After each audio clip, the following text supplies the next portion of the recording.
Let's go. Dr. Rosie Milligan, one of the most sought-after speakers on the circuit today.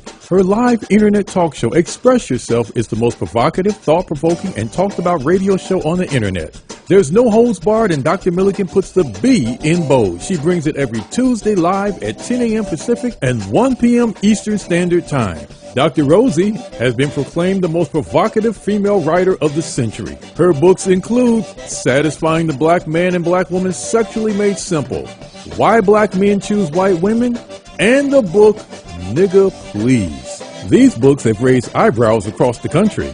She has authored 21 books and published 350 titles for authors nationwide. Check Dr. Rosie out at drrosie.com for her books, articles, and archives of her internet talk show. Sit at the feet of wisdom. Dr. Milligan is indeed a timekeeper and scorekeeper. She is the clock, calendar, and almanac for Black America. You need to hear her. Good morning. We're coming from sunny California. You listen to the Express Yourself Hour. I am your host, Dr. Rosie Milligan, coming to you live. You know how we do it around here, nothing but straight talk. We have a wonderful show for you today, and my co-hosts are the wonderful Mr. Keith Swanson. He's still the AI man. People are still looking for him. They don't believe he exists. But when they first started talking about Keith being AI, I didn't realize AI could do so much. You know what? He is really real, though. Keith, can you say hello? Let them know you're real. You're not AI. I ain't real for now, so before I get uploaded to the cloud, you better find me. Oh, my God. You guys, y'all keep looking for him. Money will be on the table starting January. Black Writers on Tour Conference is coming up April 26, 2025. Keith will be there wandering around, and if you get a chance to catch him and call me and say, I got him, it's going to be a lot of money on the table because it start building up January 1. So it's funny, Dr. Rosie. A lot of people know your work but don't know you. That's funny. I know. Isn't that something? They know you. They said, ever heard of Black Writers? Yeah, I know. They know your work, but they don't know you. Wow. Well, maybe they don't need to know me. That's okay.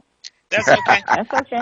Okay, my other co-host is Shawana Bordenay. She's a real estate extraordinary guru. She buy houses, sell houses, flip houses, skip houses, anything you can do to houses. She does it. Good morning, Shawana. She's in Florida. She's all over the United States picking up property. Yeah, I'm looking for some properties out here. And I was like thinking, I was doing the double Dutch, remember? With all this property. Quick question, Shawana, since this is your business, right?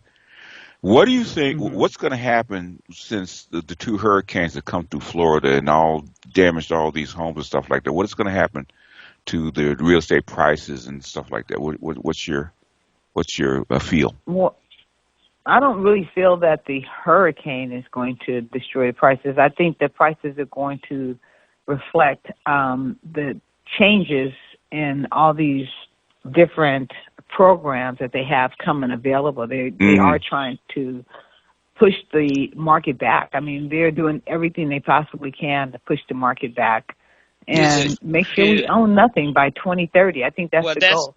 Now, that's not good to own nothing but push it back. But we're going to take that on a whole... Keith,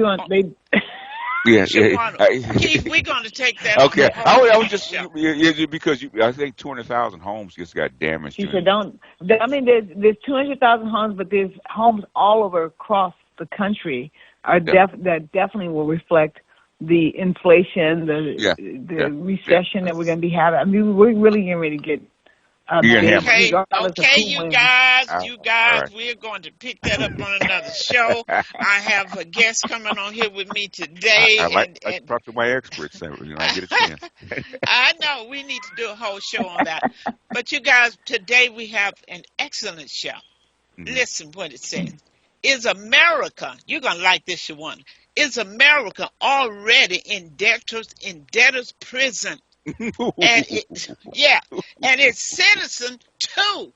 Is America already in debtor's prison and its citizen too? So we're going to learn what citizens can do to escape. We can't do nothing about America being in debt. We can't do nothing about the government, the White House. We're going to talk about the houses that we can do something about. And you guys, my guest today, oh my God, he is so on top of it, you guys. I just had to, I said, can you please come on the show and talk to us? He was It's a big one. Yeah, it's a big one. He is Professor Joseph Muir. He's an educator and author. He is, let me tell you, he holds dual master degrees in engineering and business. Keith like that. He has over 30 years of experience working in the consulting industry for over 20 years as an adjunct professor for the University of Redlands School of Business, over 15 years in the undergraduate business and MBA program. He has consulted with C-suite executives for mid and large commercial corporations, as well as senior military officer. He is currently the chief technology officer for his consulting firm and co-founder of chief financial officer for the nonprofit STEM Coalition. He's heavy in STEM. Mr. Muir has authored a book about the importance of understanding personal finance and bringing our financial house in order. Mr. Muir spends his free time with his wife, 3 kids, enjoying reading, outdoors activity, traveling. He has looked forward to continuing to promote STEM careers for children and providing financial education for families. And I want you all to know he's heavy. Good morning, Mr. Muir. Good morning, Dr. Rosie. How are you today? It's such a pleasure to be here. I'm glad to have you here today as we talk about this. If we talk about this debtor's prison, is America in debt? How are we doing? How is America doing? Well, we're in debt on so many levels, right? We can start with the federal level, right? And if you like, anybody out there, you can look real time at the United States federal debt. Right now, we're currently standing between $35 and $36 trillion, right? That's with a T. For those of you who want to put that into perspective, we all know that $1 million is a lot of money, right? And just, 1 trillion is 1 million millions, right? So it kind of puts it into perspective for us. So if you look at the website called the USDebtClock.org. Oh, yes. Good one. Yeah. Yeah. And it shows you real time as interest is accruing on our debt, how much total debt the U.S. is in. It breaks it down into how much debt we owe per citizen. So 330 million people in the United States, roughly, each of us is in debt, about $100,000 or so. And then, every taxpayer, it now jumps up to about $270,000 for each of us. And then, but it doesn't stop there, because now you've got, I know we were talking about, the election coming up. The state of California went from about a $40 billion surplus. Now we're at about an $80 billion budget deficit. They're going to have to make that money up somewhere. And so I'm telling you, we're going to see a lot of bond measures on this ballot, right? How are they going to close that gap? They're going to close it with more debt, right? So more to come. Wow, so they're going to close with more debt. That's why I've been saying to people, when you're looking at these ballots, I don't care what politician, I don't care what community leader is telling you how to vote on these bonds. Please read for yourself. And if in doubt, if you're not sure, I hate to say it, but vote no on every one if you're not sure about any of them, because most people don't realize bond is going to allow the government to borrow money, and guess who's going to pay it back? We are going to pay it back. And trust me, in California, we cannot afford another increase in property taxes. We are taxing on the inheritance that we intend to leave for our loved one. We're doing that today, because some of these bonds, I think, won't be paid off to like 20, 40, or 20. I mean, it just goes a long way. So we really have to think about this. Is so serious now. And I understand that right now that America, they cannot even pay the interest alone No. on those bonds. Can you imagine? That's just like you buy a car or you buy a house for interest only for 40 years that you just paying interest on it. Folks, you take a look at this. We are in serious trouble. Mm-hmm. And I don't know how we are going to get out of it. So, Professor, what's your take about how do you think we can come out of it? Well, we can without on the backs of the people, right? Well, right. So as you mentioned it, currently today as it stands, we spend as much just servicing the interest, just paying the interest on our debt as we spend on the national defense, okay, which is our largest budget item. We also, they project, the budget office projects that in about 10 years time, we will get to a point where we will no longer, if we continue on this current path, we will no longer be able to sustain just the interest on the debt that we currently owe. So you're right, Dr. Milligan. We need to change this, right? We need to change the trajectory. The tax and spend economics that we've had, it needs to change, right? We can't afford to spend with no controls and no accountability, right? We need to be able to look back and say, where's this money going? We look at the state of California, and they spent $24 billion on homelessness, and nobody can tell us where the money went. There's no accountability. The money just goes. 24 billion? Yeah, with a B. Oh. 24 billion. And you know what, Professor? A lot of that money, I think, Keith, you always talk about what these investors, they're making off like a bandit, okay? Because I think they're charging with these apartments that they're building. How much is it per unit, Keith? I don't even know anymore. Yeah. It's astronomical. It's almost what it would take to build like a whole 20, house. Yeah, like 20. Oh, I'm talking about just to build it? Yeah. Yeah. So I don't see it coming down soon. But, Professor, let me ask you this question. Coupling this with the influx of immigrants coming to this country and into California, how is that going to increase what we're looking at as far as our deficit? Because the money is coming someplace. Or we just print up money. Do we have anything to back it up? So no, we don't have anything to back it up. The money, the U.S. dollars is fiat money, right? It's paper money. It's worth $1 because the federal government says it's worth $1, which allows them to just print with abandon. Now the more you print, the higher inflation goes, as we've seen over the last 4 years, with inflation hitting 9% at its peak. But we have to find ways, right? We have to find ways to slow this down, bring the inflation back into check, right?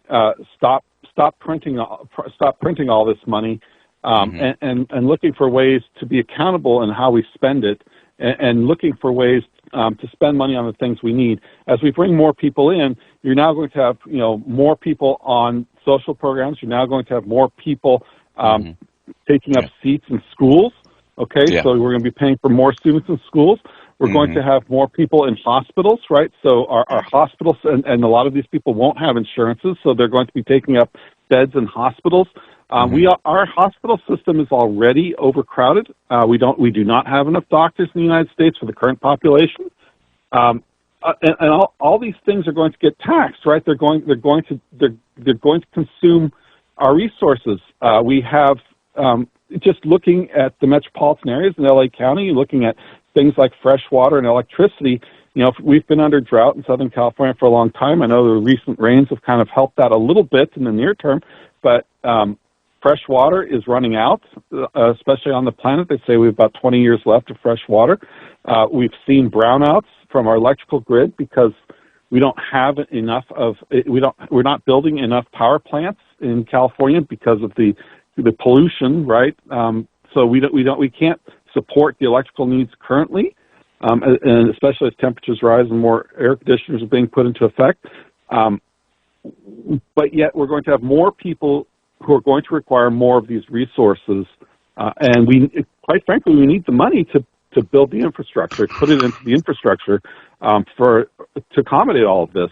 Otherwise, I don't know. Our infrastructure is going to collapse, right? I don't see another way. Well, when I think about the influx, the increase of people coming into the United States, into California, when I think about the cost of medicine with these pharmaceuticals, you know what I'm talking about? With medicine, some prescriptions $600, some $1,000. So we're just looking at that alone. That's a big chunk. But my other question is, when I think about debtor's prison, when I think of owing someone, I think of being beholden to them. So I often wonder, you all, how free can America be when you owe all of these people? There may be some things that the government that they want to do for us as a citizen, but they have some constraints because they have to be governed by some other countries like China, Japan, and all the other people they owe. So when you owe everybody, when you're in debt, how does that attack freedom? That's why you have guns. Oh, Keith, you would. Is that why everybody trying to get guns? It's called your military. Uh-huh. That's why your reserve currency is your reserve currency. But that's another show. But that's really something to think about. The freedom. That's what crossed my mind. How free are we? What constraints do our government really have because of this indebtedness? Can you address that, Professor? Well, we're looking at spending money today, right? But these bonds and all these notes and everything that we're selling, they've got 30, 40, 50-year timelines on some of them, right? So, we're borrowing money and spending money that our children and our grandchildren are going to be paying back, right? Yeah. So, we're borrowing today from their futures, and we're borrowing heavily from other governments, right? So the Chinese put a lot of money into our debt, and if they stop borrowing, that means that we have to stop spending, right? So it does put us into a predicament, right, with some of these foreign governments where we need them to continue to invest in order just to maintain our standard of living, right? The way we're spending. So once again, the only way to stop it and to get yourself out of this predicament where you are reliant upon them so heavily is to change the tax and spend policies that we see today. Wow. And how much, let me get the number out, and then I'll come back and have another question. Those who want to talk with us, with Professor Joseph Murrow, Keith, Shawana, you guys can call us at 310-928-7733. That's 310-928-7733. Or if you're at work and you don't want anybody to know what you're talking about, just jump on that computer. Or you can email us here at Innerlight, INNER, innerlightradio@yahoo.com. That's innerlightradio@yahoo.com. And we are talking about the fact, we're asking the question, is America already in debtor's prison and its citizen too? So before the show ends, we're going to look at some ways that our citizens can escape. We can't do anything about what the government is doing, but we can do something about getting out of this debtors in prison that most of our citizens are in, because it tend to be mirroring each other. So I think I attempted to ask the question, and I forgot what I was going to ask before I went and gave the number out, but I still say we're in serious trouble, and I think the sad part about it, what bothers me, you guys, is that we are incurring a debt that our children will have to pay for. Now, that bothers me, particularly in California. I don't know what the taxes are in other states, but I know in California we have the highest sales tax, and we have the highest state tax. Our state tax is 13 plus percentage and almost 10% in the LA County on sales tax. Then you got to have to add what you're paying for tax toward for the schools, for the colleges that shows up on your tax bill.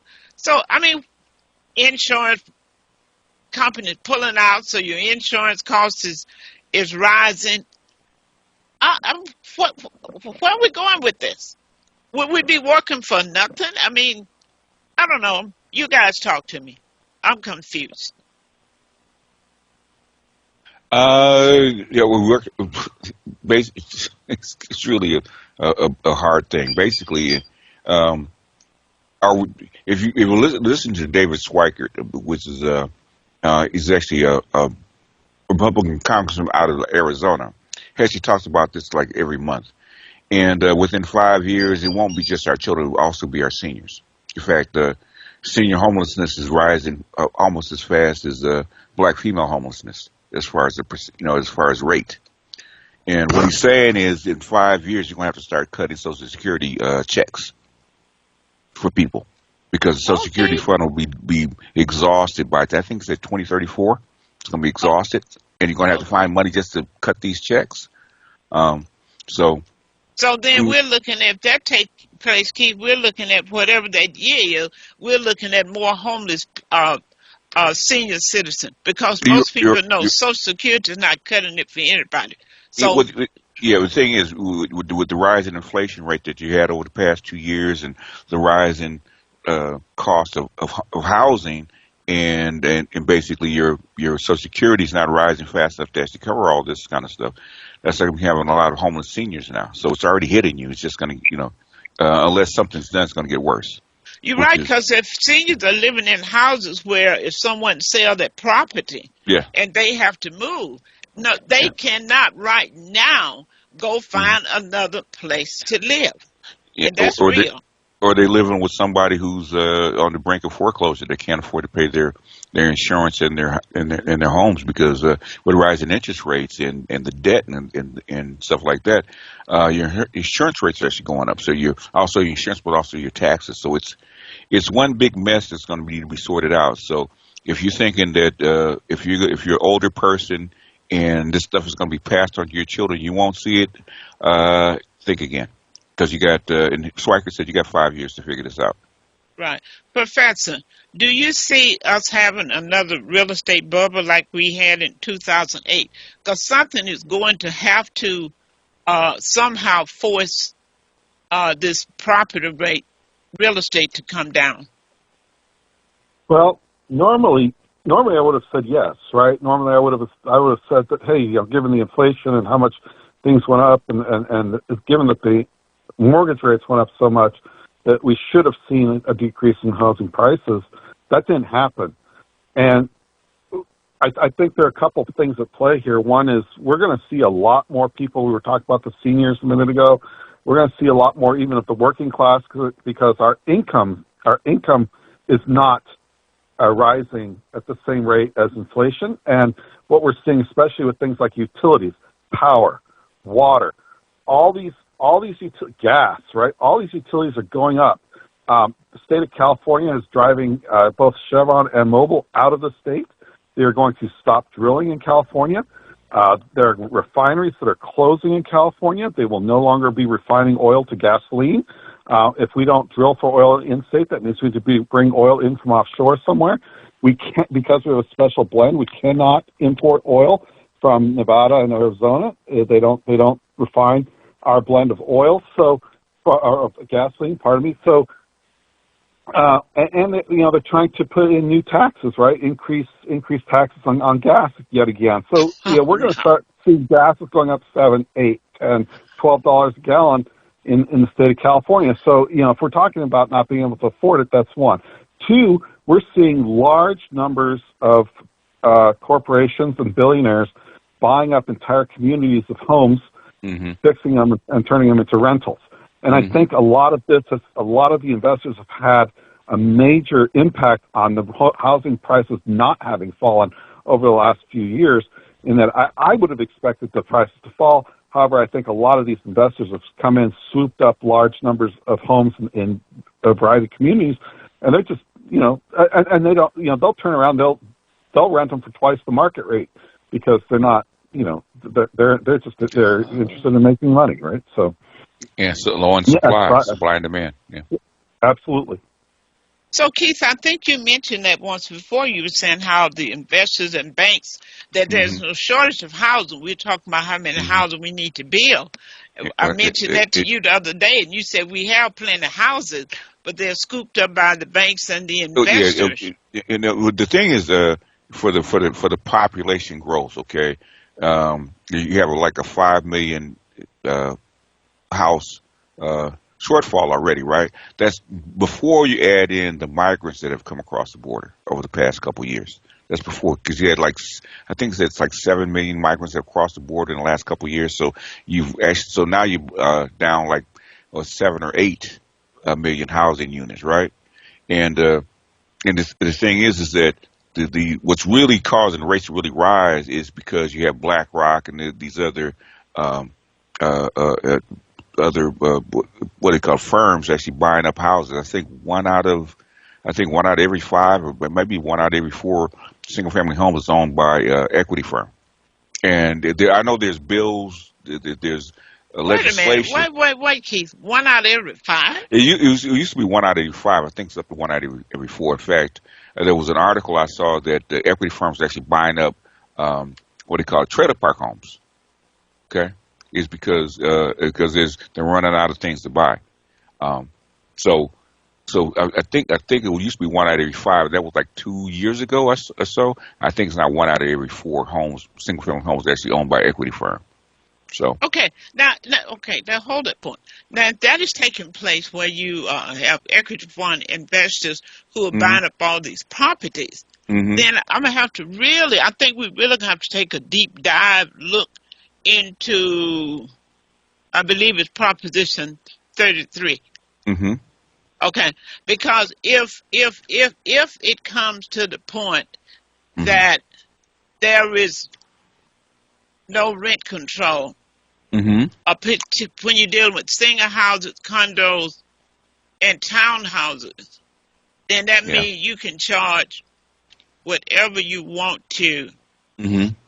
Wow, folks, you guys need to take a look at that on the ballot and really do some really reading on that, because I can see now why the investors and corporate, they definitely would not want to keep Costa Hawkins' initiative intact.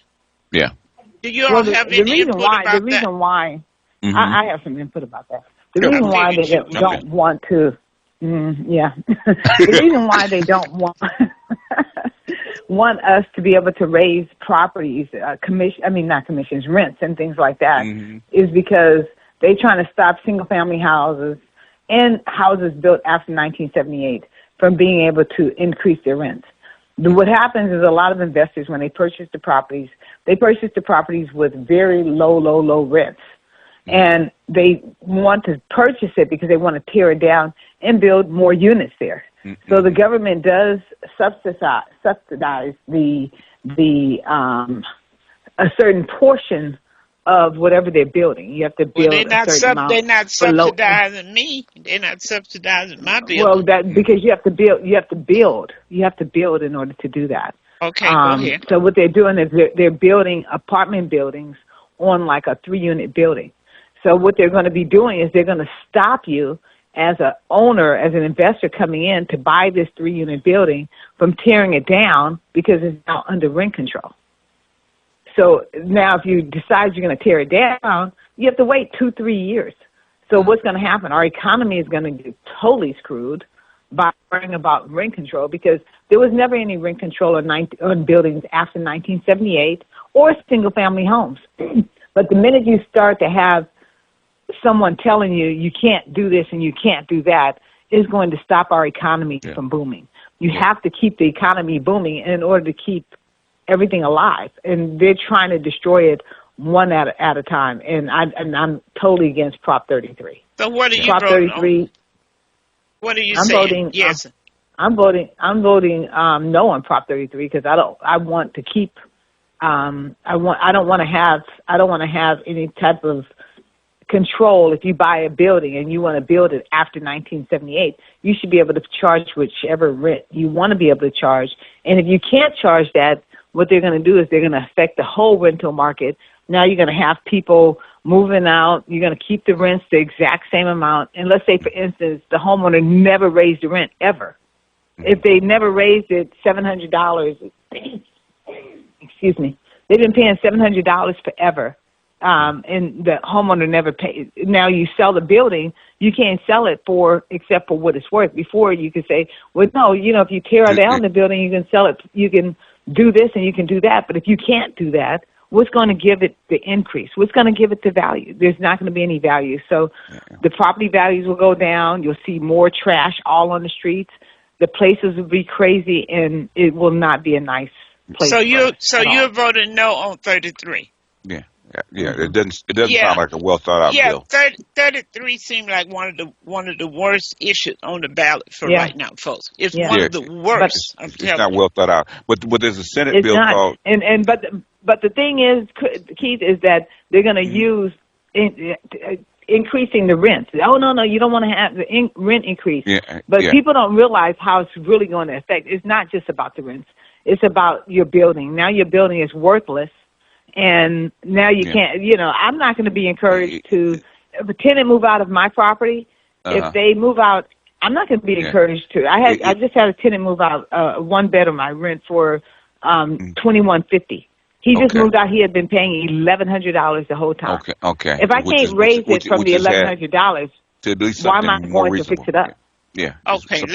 Why am I going to fix it up? But the Senate bill is Senate Bill 3402. Okay, which is going to get the equity firms out of the housing business. Buying up houses. Okay. That's all I'm going to spend on that. I just wanted you to know that it's no on 33 and wanted you to understand that. But let's talk about it's not a well thought out bill because the thing is they're between a rock and a hard place because with the rise in inflation, especially in California, people will have to move out and they're losing population quickly. So I think they're trying to manage that. Go ahead. Well, you can see how people are moving out, and they're going into the communities now. Professor, what they're doing, what we're looking at, they'll go in where a single house is in a regular community, and they'll throw up 8 units where that single house is with no parking. So that's what we're seeing all over L.A., putting these units up with no parking. But we've looked at that America's in debtor's prison, and so is it citizens. So let's talk about that and look at what we can do. We can't. I'm saying yes on 33. You're saying yes on 33? Because she's the owner. But no, I'm sorry. I'm an owner, and I'm telling you, it's going to ruin our economy. We have to do a show on that one. You have to look down the pathway. We're going to do a whole show on that. Because I'm going to show you why it's not. We have to, because it's going to ruin our whole economy. If you're not able to, it will. Shawana, we're going to do a whole show because you done bought property all over California, Florida, and I understand your point of view. And it's housing. Like I said, housing is probably like the 5th biggest thing on the presidential election right now, housing and price of housing. So it's a real big problem nationally. So it's going to have to be worked out. All right, we need to do a whole show on that, okay? Because the property owners and those who are renting are going to have 2 different point of views. Those who are property owners who also care about the people who are not property owners, they're going to look at it a little bit different. So in a capitalistic society, that's why my co-host is coming from you guys. She got property all over the United States. So let's move on. That's going to be a whole nother show. So, Professor, so let's talk about, we cannot change what our government is doing, but what can we do? Let's look at what's happening on the level with our citizens. Folks, do you realize that the average person, we have folks who are paying their utilities on credit card. You used to pay a credit card on a credit card, but you can't. Stop laughing, Keith. You can't do that anymore. They'll tell you cannot pay this bill with a credit card. Shades of 1980, huh? You have to use some other means because people's paying credit card with credit card. But the average debt for the average citizen, same position that America's in. You got bills you can't pay, And the interest rate, you guys, can you believe it? That the interest rate, the average interest rate, even with an 8 with an 8 good credit, you're looking at 20% or more. Oh, that's Okay. not bad. Not Oh, bad. but now, Keith, is more than that. This is It's, really No, outdated. it's gotten outrageous. So and it was outrageous when it was at 34. Okay, we ain't got there yet. Okay, Professor. yeah, I've seen new credit cards applications At at 34? 31, 33, Okay, well, 34%. that's usury. Oh, then we're almost there then. No, it's no such thing we're as usual. They charge what they want to. What have you seen those rates at, Professor? I've seen them at 39%. Ooh, that's beyond usury. yeah, they found ways to get around the federal usury laws. Mm. Who's paying Yeah, attention to the usury there are law? ways to do that. Federal usury says you can't charge more than 33, but they found ways to get around that. But back to your question real quick, Dr. Rosie. I've seen over the last 4 years some very concerning trends, okay? When the inflation started going up, we started to see the savings rate in the U.S. go down, okay? And we've seen that the savings of working class families has basically been depleted. From that time, after that point, what we started to see was an increase in credit card use, okay? And basically what we're seeing now is the United States is at an all-time high for credit card debt. We are now above the $2 trillion mark, it's due with the T, right, in credit card debt, all right? Now, like we just mentioned, right? A lot of these cards, right? Some of the cheaper ones are at 21, 24, okay? And I've seen new applications coming out above 30, okay? So, when you're at 24%, so at 2% a month, right? You get up to 30, you're 2.5%, almost 3% a month on your credit card debt. It's outrageous. And the scariest thing that I'm seeing today, the scariest trend, is people tapping into their 401k to help pay off either debt or help get through. And that is the scariest thing to me, because I'm telling you, we just talked about it, right? Social Security is going to be insolvent around the 2032, 2034-ish time, somewhere in their time frame. Okay, they're going to have to reduce benefits. They're going to have to increase the age at which you can apply. Right? They're going to play all these tricks because they won't have the money. Okay, if you're relying on Social Security for your retirement, don't do that. It won't be enough. Okay, most companies that used to have pensions have gotten rid of their pensions years ago. All we have left is the 401k. So we need that, and we need other investments to supplement, because the 401k itself, quite frankly, won't even be enough. Okay, but at least it's something. And so if we're out there and we're depleting that early, right, we're borrowing from our retirement, right, to get through today. And I find this to be a very dangerous trend. And you ask, what can families do? We can't control the government and their spending, but we can control what we spend, right? And we can reduce our debt. We can get ourselves to be. We don't have. Some people say debt free. Okay, there is good debt, and so I don't want to necessarily say debt free. Right? Everybody's financial situation is unique, and that there's no one size fits all. But we can do things where we can bring our financial house in order, so that when the time comes, right, when the taxes rise, when the utilities go up, when our insurance payments go up, yeah, it's going to hurt, but we'll be in a better position to weather the storm and not have to pay all these crazy interest rates on top of it all. So you're looking at our U.S. citizens, the same position as America. They are paying too high interest. A lot of them will be paying almost forever. By the time their car get paid for, then they have to start another one. So they're always in interest. So some of the things that we can do, some basic things that anybody can do, I don't care what your income level is, I'm going to talk about some things you can do. I would suggest that if you're listening, for the next 2 years, don't buy a new car. I'm just saying, don't buy a new car. Get at least a 2-year-old, a 3-year-old, and make a difference, because you're losing value as soon as you drive it off of that lot. So you got extra money if you have to do some repair sooner. then big deal. It's still better than look at the cost of interest that you paying is more than what it would cost you. I bet you never thought about it. It's more than what it would cost you for that interest you're paying. Because someone told me the other day they had got a car, and how long they've been paying, almost a year, and they still almost owe the same thing. So I told them it's just like buying a house. Those first 10 years or so, almost everything is going toward interest. And the person said, if I had known that, I never would have gotten this car. Well, now you know, so you can pass that information on.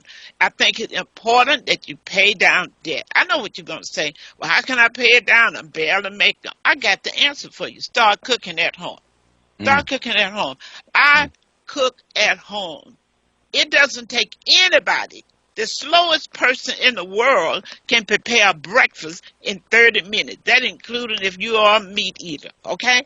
When I see these kids going into McDonald's every day getting their breakfast, it irks me because look what that is. Every day your kids eating out. You eat out. You stop at Starbucks. Then you eat lunch. Now, if somebody told me they drove through McDonald's and ordered some food, Shawana, he said it was $20. He said if he had not been in the drive-through, he would have backed up and turned around.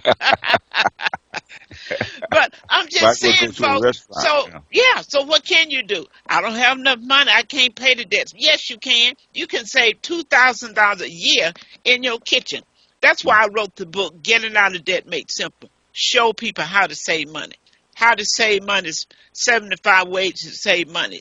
I have written those books. Folks, it's simple. It's really simple. Anybody can save $2,000 a year on their food bill. Okay, start cooking. Okay? Now, an air fryer. You can do that. And if your kids are, at home, don't be pushing them out. Let them stay with you, but pay rent. So they'll be socialized to paying a mortgage. So when they save up enough money, then they can buy their own place. That's the only time they need to move out, if they acting like they have real good sense. I need to add that to it, okay?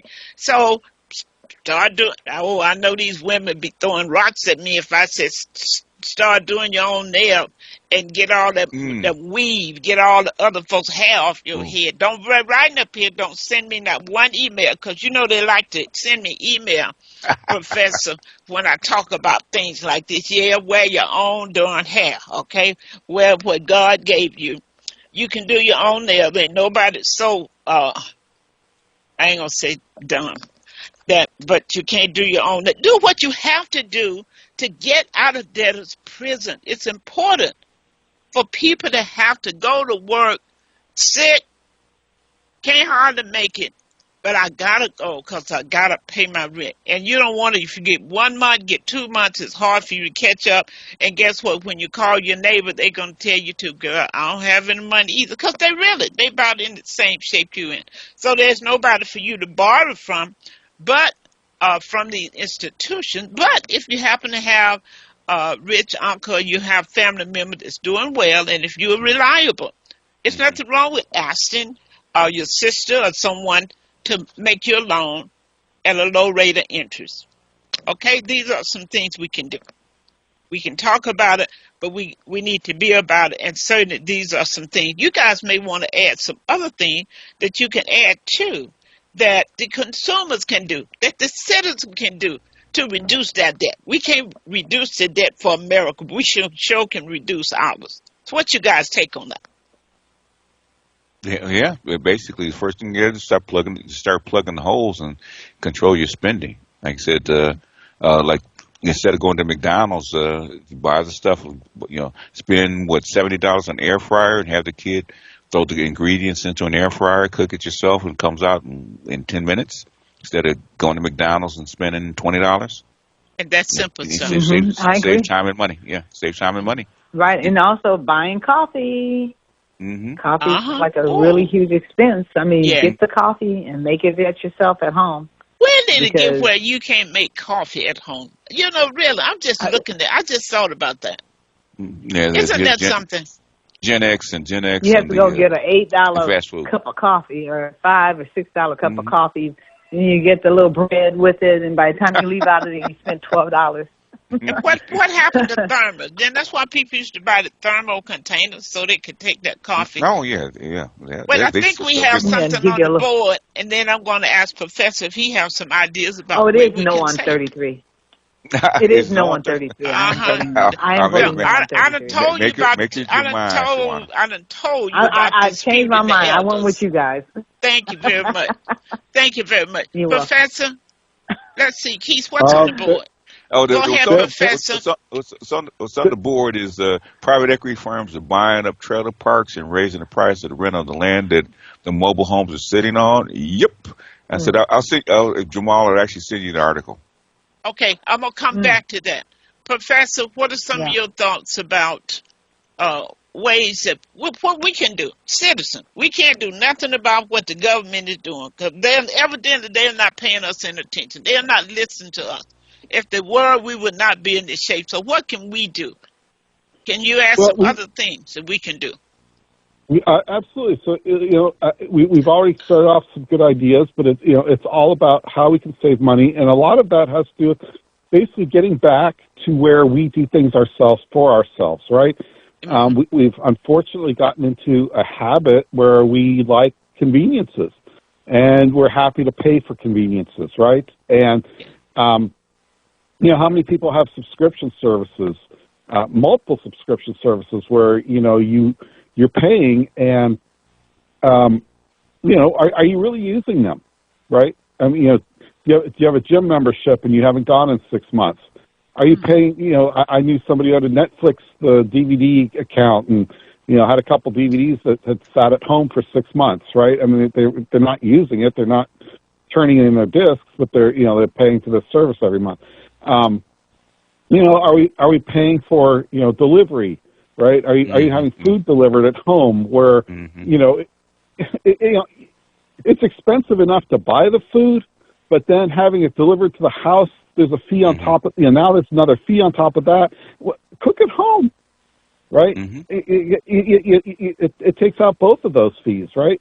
But we're paying so much money for conveniences. Think about how many convenience fees we pay for. How many times have you gone to pay for something and it's if you pay by check it's $10, but if you want to pay by credit card it's an additional 2 or 3% convenience fee. Why? I mean, I know it's a few cents or it's a couple dollars, but you do that over the course of a year several times. You're paying pretty good money, right? Yeah, and that's so at the gas tank too, Professor. If you pay by card, you pay more. Yeah, right. Wow. Right. So we're not talking about something that take a rocket scientist to go in to understand how to do this, folks. We're talking about we cannot tell America how to reduce their debts. They're not going to listen to us. They're doing what they want to do. They didn't ask us anything, and they don't need an answer from us. But we are the one to pay the price. Isn't it interesting? It's like your child go out and buy a car. You say, well, don't buy that car. But they buy it anyway, and then the next month they ask you if you can help them pay the note. Same thing. But let's go back, you guys, to about this trailer. Read that again, because I was thinking, you guys, Professor, I was saying I went to a place to do an essay planning, and I saw these places. I said, well, they're really nice. It's 500 and so there. They up on the hill. But then someone started telling me how much it costs to rent the land, which you would never get paid for. So, Keith, read what's on the board again. Okay. Private equity firms are buying up trailer parks and raising the price of the rent on the land that the mobile homes are sitting on. That's from Dr. J. Yep. It's a big thing now. They bought up. They're buying up everything where people rent and stay. So what do we do? How do we stop them, Professor? Is there any stopping, or are we going to be owned by corporate and then the investors? I know they're about many of our city council people are. I'm just saying. Go ahead, Professor. Here's the problem. The problem is The problem is when you don't have any money, you don't have to worry about. You're worried about how to come up with money to just to get through the month. When you have too much money, Then there you have the opposite problem, which is, you can't just keep it because it loses value due to just inflation. So you have to find a place to invest it. Okay, and I think they're saying like the three largest mutual fund companies, and it was State Street, BlackRock, and there's another one, collectively own about half of the S&P 500 already, right? So they already own the stock market. Right, where are these companies going to go to invest? Right, they're looking at other asset classes. Right, so real estate is an asset class, and in order to make money doing it, there are only so many homes for sale. They start buying them up. There are only so many commercial buildings for sale. They've been in commercial real estate for a long time, and so what's left? Right, they're now, like you said, they're going down to the trailer parks because that's what's left, right? They already own huge apartment complexes. They already own huge office buildings. Now they're going into what's left, which is directly competing against American families who are simply just looking for a place to buy so they can raise a family, right? They're not. Okay. Most families don't look at their home as, oh, this is my biggest investment. They're looking at it as, I need a place to raise my kids. Mm-hmm. Wow, now that's a good explanation of that. Now, that really puts us in a whole different perspective where, Shawana, there's a lot of people who have not bought homes will seemingly never get one. If this is the way we're going, that's why that no on 33 is critical. Okay? Because we will end up with a state of renters. And you can't pass the rented house down to the next generation. This is really scary. I mean, you kind of open my eyes to that. That's really deep. And the people who know this, they're the one who investing in, you say it is BlackRock and State? Dr. Rosie, if we can't get to a point where we can fix the housing issue, right, and everyday working class families can't afford to buy homes, right, and then fix the tax. Once again, we have to fix the tax situations, right? Prop 19 in California, I think, was the largest land grab in state history, right? Getting rid of Prop 13 and putting 19 in place. We can have a show just on that, right? And the effects, what that's going to happen to the American families and generational wealth building. But, if families can't get into a home, we're going to end up with generational renters. Okay? One generation after the next, because if your parents had a home, maybe you'll get it if you can afford the tax, okay? And if you can't afford the tax, then you'll be the first generation of renters, and then every generation after you will continue renting. So it's just the way it's going to be, right? But, Professor, look at this. Like in the state of California, every year, not every other year, every year, they can raise your tax 2%. So if we keep going this way, I mean, what's the future? People will leave. That's what's happening. And the income is not going up. You leave your children the house. We're losing jobs. Everything else is escalating. And the property, you can look forward to an increase every year. Where are we going with this? Where are we going? Well, we have other states where the property taxes are not limited to 2%. Your house is reassessed every year for property tax to the current market rate. And as more people influx and move into some of those other states, the housing prices are going through the roof. And you have people who have lived in those states for generations who can no longer afford the property tax on homes because the property taxes are doubling. Yeah. Oh, you're right, because thank God for Howard Jarvis for, Prop 13, because you're right. So their taxes, we're fleeing from California to go to Texas, Arizona, Nevada. So what we were saying, when they explode, and if their tax rate is based on the market value, they too will be soon priced out of having a home. Is that what you're saying, Professor? Wow. Yeah, it's moving. It's a shell game, so it's like it's a moving situation. You're trying to flee economically from one state to another state, and then when that goes up, you're fleeing to another state to the point where you can't flee anymore. That's what's happening right now. Oh, Right. Jesus. That's exactly what's happening. As people move into these other states, the people who are already there, Have right, to are leave. feeling they're feeling the pressure. But Hmm. there may not be another state for them to move to, right? Yes. Or they may not be able to afford to move. So, we're going to create homeless problems in other areas too, right? We're going to spread the homeless crisis to other states.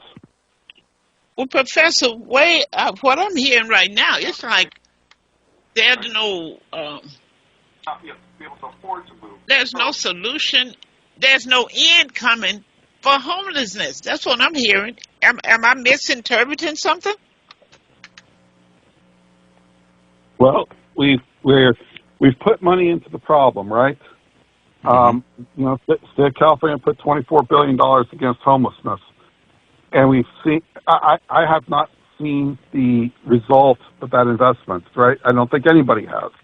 I'd like to see it. I'd like to see what the state has done with that money, but right now it's been spent, and homelessness is exploding at an exponential rate at this point. The problem is getting bigger. So, the problem is, okay, you build homes for 1,000 homeless, but by the time the homes are built, now we've got 10,000, right? So you're always behind the curve because the problem is getting bigger faster than you can plan to solve it. So it's more than building a home. It's about economics. It's about salary. It's about reducing the price of everything we're paying for. That's what gives people money to rent a home. We have a caller. Caller, go ahead. Give us your name. Tell us where you're calling from and what is your take. I'm calling from Los Angeles, California, and I want to speak to the mayor. You got it. You got it. This is the deputy mayor here, Lynn Moses. Okay, Lynn. How are you? I totally agree with a home is a person's biggest investment, and they have sold us out. You touched on it a little bit, Rosie. The LA City Council is the most corrupt local government in the history of the United States, and that's probably duplicated all over the country. One lie that's always told to us: there is no housing shortage. There's no shortage of apartments, buildings. There's tens of thousands of these buildings, like the gentleman is talking about, BlackRock owns, etc. They deliberately keep them off the market to keep the prices high, to keep the rents high. You have to put $24 billion into homelessness, but the estimates it'll take $120 billion to house every homeless person. But then what do you do then? Yeah. You've housed them. So forever? What do you do then? Do you do Nothing. it forever? It's crazy. That's the point. If you house them now, would you be housing them tomorrow at the expense of the city or the county? That is the question. Lynn, you're absolutely right. Wow. They have no answers. People have to understand one thing is our so-called government, they don't have any answers. They don't have answers. It's our entire system that's broken, way past broken. It's a system that we can't compete internationally anymore. And the last thing I want to say, and I'll get off, who out there, with all of this going on, who out there is dumb enough to listen to these commercials? They flash the firefighters, the school teachers, and the nurses in almost every damn commercial. But who is dumb enough to vote to increase their own taxes at this point? That's what I want to know. Raise your hand. You'd be surprised. You would be surprised. No, but then it's sympathy. When someone comes and says, look, here's what goes to people's mind. When you say we need to make the schools safe, the first thing goes to a parent mind is shoot them up. How people gone in and shooting students and taking guns to school. Their mind, see, they slick. See, propaganda and media contamination. I don't know if that's a good word for it, but yeah, is it okay? See, they make you think, oh my God, I want my kids safe. They going in, they shoot up the school. They know how to get to the public to trick them into They voting. do. And they did a good one on Prop 2. They did a good one on that. You want your kids safe. Wow. And Prop 19, like you said, just like you said, but people have to at some point wake up and vote no on all this crap. But that's what this show is. That's what your good show is about. And blessings to people like you and the professor and Keith. We just have to keep sounding the horn. Yes, I'm gonna stop sounding the horn and get a baseball bat. The horn ain't working. The horn ain't working. All right, Lynn, I'll see you tonight over at the town hall meeting at Consolidated Realty Board at 3725 Don Felipe. That's at 7 o'clock p.m. I will be talking about the voting issues and, you know, how you should take a look at it. You know, we say we're sharing it with you, but I'm doing more than that. I'm telling you how to vote. Some people, well, you can't tell people how to vote. I can tell people whatever I want to tell them. Now, whether they listen or not, but I've studied these issues, and I'm about right. So, 7 o'clock at 3725 Don Felipe Drive. That's in L.A. 90048. So you want to show up there at Consolidated Realtor Board. We will be discussing other issues, other concerns of the community, stuff you need to know. We're almost running out of time. Professor, can you give us a closing remark? Yeah. So, I guess I'd just like to say, as you said, Dr. Rosie, we can't do anything about the state. We can't do anything about the federal government. They're going to do what they're going to do. But it is up to us to manage our own financial house, get our own finances in order, because whenever the increases come, and we know they're coming, right, we need to be prepared, and we need to just make sure that we plan for our own financial futures as best we can, given what they're giving to us. So, it behooves us, right, to look at what we're spending, how we're spending, right, and try to eliminate those conveniences that we like to spend on, and try and put as much as we can in and save for those days that are coming, because we know they're coming, right? I like what you said about inconvenient. That is really the problem with most people. We don't want to be inconvenient. You don't want to be inconvenient enough to get up and comb your own hair. Take your time and put a little oil on it, brush it, make it look good. You really throw a damn wig up on it. Don't send me no email because I sure in the hell said it, okay? Professor, thank you so much for joining us. Keith, thank you. Real estate extraordinaire. Finally agreed with me about that 33. Vote no on 30. Just go down the street with a sign and vote no on 33. We got to have Lynn and Shawana on at the same time for. Oh my God! You put them two on together. I don't know we're gonna have to do that. Shawana, are you open for that? Or did she jump off while she going to sell the house? Well, you guys, it's been an awesome show. Professor, thank you again. I always enjoy your perspective, and we definitely want to have you back again talking about money. Is that okay? Thank you, Dr. Rosie. It's been my pleasure to be here with you today. Absolutely, I'd love to be back anytime. Thank you so much. Keith, you have a great day, and you guys, that's it until next week, same time. Yeah, stay out of trouble, Dr. Rosie. Don't get I don't know how. I don't know how. Ooh, I don't know. Somebody needs to write a book saying how to stay out of trouble. Stay out of trouble. All right, you guys.